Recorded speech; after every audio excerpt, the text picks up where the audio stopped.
Sinisisi naman ng Chinese Foreign Ministry ang Pilipinas sa insidente ng banggaan ng dalawa nilang barko sa Bajo de Masinloc. Kanila dapat tigilan na ron ng Pilipinas yung mga mapanghamong aktibidad na ginagawa nito sa karagatan na sakop umano ng kanilang bansa.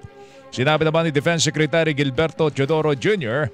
na siya'y napapagod na sa mga pahayag ng China at hindi na niya ito sasagutin dahil ito'y malinaw na kasinungalingan. I'm already tired of contradicting, and I don't want to answer a blatant lie and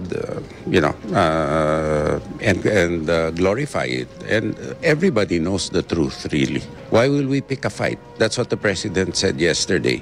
Who in his or her right mind will initiate a conflict when you are a smaller country? Common sense, unless they don't have any. Di ho common ang common sense, Secretary. Tinig po ni Defense Secretary Gilberto Teodoro Jr.